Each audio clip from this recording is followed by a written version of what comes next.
everybody. This is Beth Cooper, and I'm recording this outside at the studio. Um, Too bad my horses aren't back there, but so anyway, I it's a beautiful day. It's sunny and warm, and I'm so excited to have Natasha Isenhour back with me. Hey, Natasha. Hey Beth, hey everybody. Yeah, so Natasha and I decided to do another Bluebird chat. We did one and it has some really good information on it. That was like 3 years ago, I think. Yeah. So she's coming back for the third time in September, and we're so excited.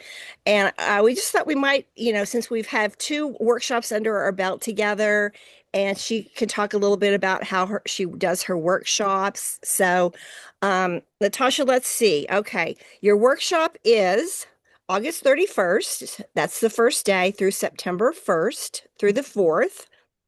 And it's going to be a split schedule. It's all on my website, so I don't need to totally go over everything, but it's going to be really fun. So I think one of the highlights of this, Natasha, is going to be the last day because you have an opening at Ventana. How ironic, huh? Oh, duh. That was such a surprise because the workshop was already scheduled, and then the gallery owner said, "Hey, let's do a show, the last day." So I'm very excited. I'll be there with Doug Dawson and Roger Martin, who's a sculptor. So it'll be the three of us. Yeah, and Doug's been here to do a workshop. And when you're there with your instructor and she's got her work up, not only can she talk about it, but you have a chance to, purchase something if you want. It's just a party, and that'll be a great way to end the workshop. I think so. So now I'll tell everybody Natasha's workshops the last 2 years have filled up to capacity. So Natasha, tell us a little bit about the title of your workshop this time is Life and Depth, Making the Most of Your Photographic References. Yeah, I decided this time that would be a good way to go, where we're really concentrating on how to get from a photograph to a painting. We've done plein air there. I've done some things from photographs, but this is going to really concentrate on, how photos lie, essentially, and then also how to take a photo that in itself is an okay photo, but to add your emotion in it with color and create a situation and edit using your editing skills to really create a painting that surpasses the photo. That's the goal. One problem I have, and I'm sure a lot of people do, is right now I have 40,000 pictures on my phone. And I try to save the ones that are potential paintings into its own file. But then when it's time for me to do a painting, I just blank out. Right. I don't know which photo to select. I think a lot of us do that. I have tens of thousands on mine too. And I get put them on my computer so I can see it all a little bigger and then make the icons a little bit bigger. So I'm seeing like five across or something. Mhm. And I scroll gently like that, just looking at them like that because a place I went, a photo will bounce out at me. I might have taken it 10 years ago. And suddenly I get what it is I want to say about it. So Okay. Okay. So that's I guess kind of what you're saying and what I'm hearing is like, you don't overthink it. right. Let something just go. Oh, Let it inspire you just the yeah. same way as when you go to, you go on a trip and the reason you have 40,000 photos is something made you go, you know, Yeah. and pick up your camera and take that picture. And then you see the pictures again and they're like, blah, that doesn't even show it. But at some point when you scroll back through it, you have a remembrance of that thing. And then you get inspired to paint it.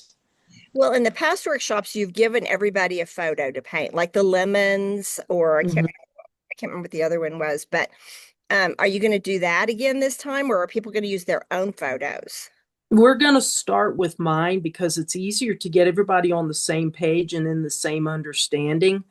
We will start out with mine, and then toward the end, if you want to use your own, that's perfectly fine, or I'll have additional ones, that I can share. Mhm. So I know, so people probably should bring a few photo references, either printed or on their iPads or computers. That's right. That's right. And then you're an oil and a pastel. So what about mediums? You, I do watercolor also. It's more for me than it is to put them out there so much.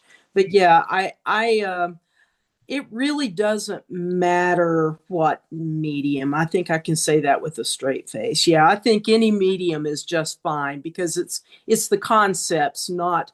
That's why I say experienced beginners. So nobody that hasn't opened up their box pastels before. Everybody needs to have an idea of how to handle their medium because this workshop isn't about specific mediums. It's about the concepts. okay. So another question is, last year we did do plein air. Do you think we'll do that this year? I mean, or is it going to be mainly a studio workshop?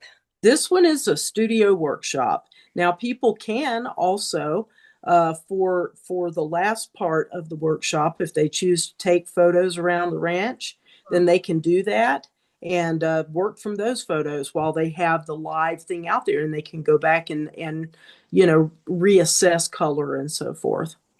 So when this is what I think of you when I think of your workshops is you could have this quote. Well, you've got some tattoos. You could have this one tattooed.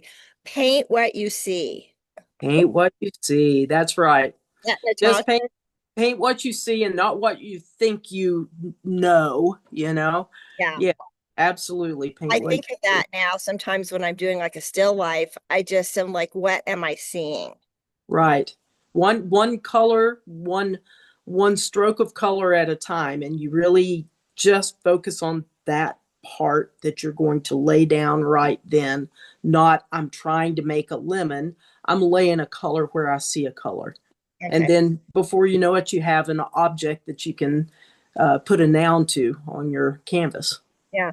So tell me too then about some of your other teaching methods or whatever. I don't know what I would call it. You do kind of do you talk to the group. I wouldn't call it like an art lecture, but you impart a lot of wisdom is what I've gleaned from your workshops. Thank you for that. Thank you. Yeah, I like to sow a lot of seeds in that first morning and try to get everybody on the same page, get everybody thinking in a certain way, so that whenever I'm talking to everyone while they're working, they understand what I'm trying to tell them. Because there are some,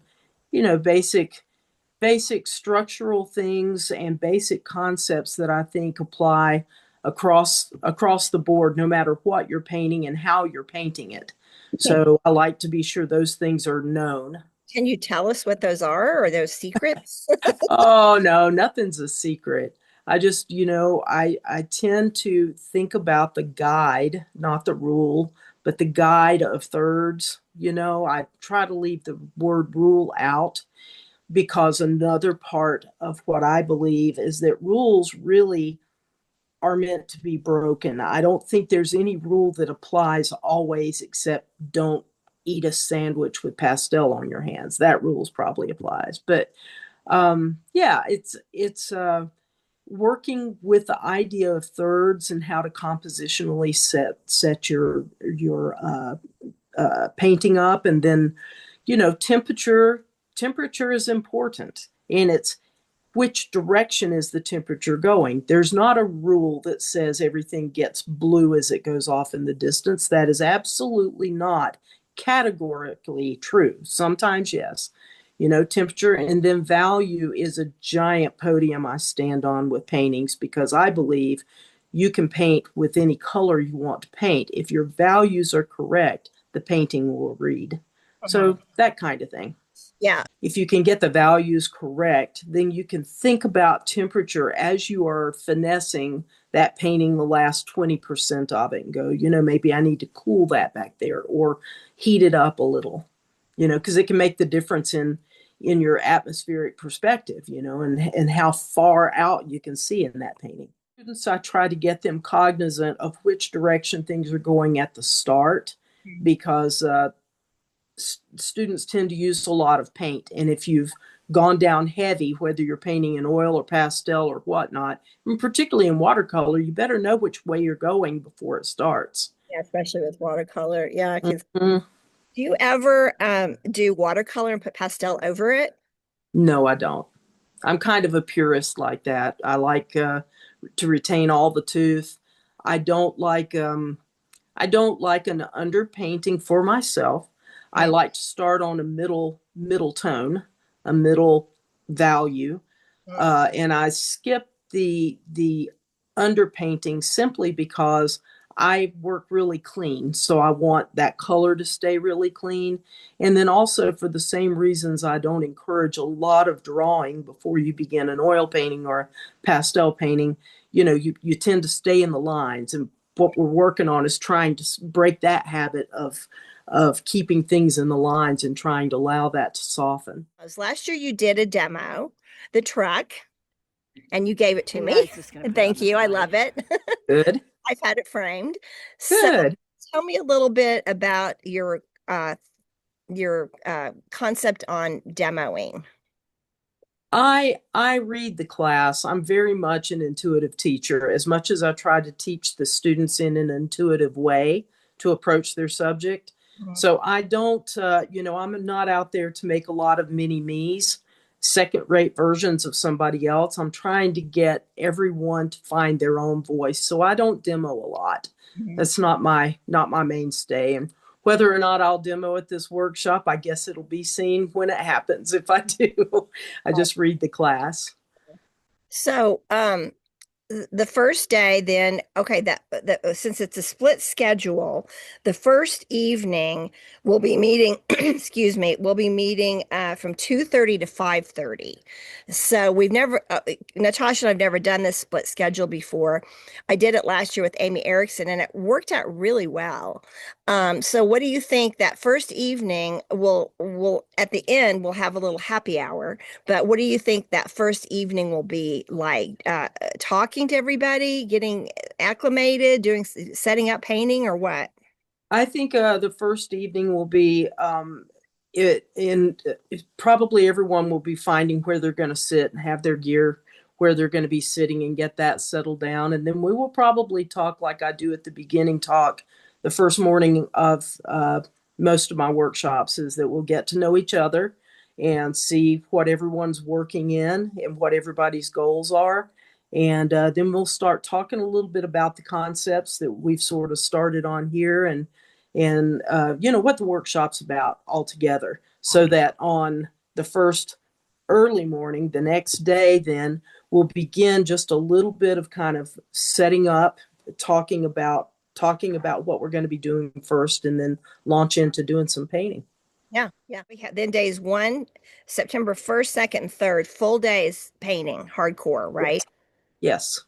Okay, because it's we call this a 4-day workshop, but it's really 5 days because we're dividing, 2 of those days into half, right? And then the Right. last day is the 4th, and we'll meet 9 to noon, and then I think we'll do our frito chili pie at the end of that day. So That's fun. it'll still be a nice long day for everybody. And then the 3rd, which we've really enjoyed going out with our group. That's been a fun evening. We Hmm. uh, Natasha and I'll talk about this as it gets closer, but we will go out for our group dinner the night of the 3rd. Okay. Whether we'll go to a gallery hop, all like Natasha says, I'll read the group if people want to do that because we will be going to her gallery on the night of September 4th. So, but we will definitely do a group dinner out the night of the 3rd. And that's a lot of fun. And spouses are included and significant others. And so it's just a really fun way, to relax and everybody's gotten to know each other. So we'll do, Everybody always has a good time at the dinner that night, so yeah, that's a lot of fun. yeah. And a lot of people don't paint in plein air. I would guess that majority of painters like to be in their studio painting with their laptop image. Well, absolutely.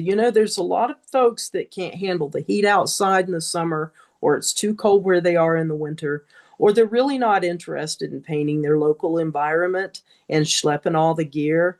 Um, uh, for myself, I love to studio paint. That's my number one. The plein air is a great teacher, but you also need to understand how to work inside and use your tools, i.e., your photographs and whatnot, how to get a successful image in the studio, because I agree with you. And I think far more people paint in their studio than they do in plein air. I do too. I do too. And some artists think that a plein air should just be to get those studies and bring them back into the studio. But then there's all these plein air events, like you just judged the Borrego. That was a huge plein air event, right? Yes, it's Some their people, 20th anniversary. yeah. Oh, their 20th? Hmm. Nice. She was the judge for the entire show. She just got back.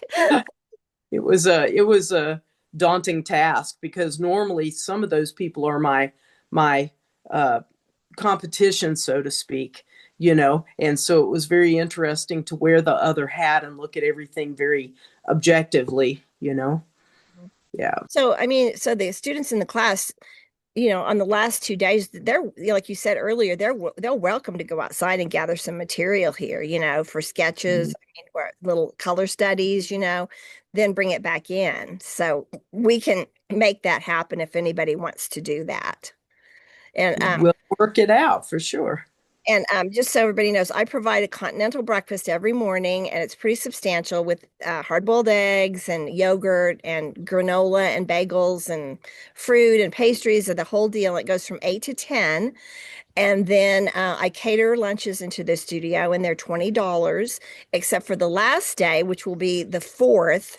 We'll have our frito chili pie, and that's a complimentary lunch. And I make that chili myself, and we'll have that the last day. And then everybody can even though the workshop's quote, quote, over, people are welcome to stay in the studio and still paint. There just might not be any instruction, right?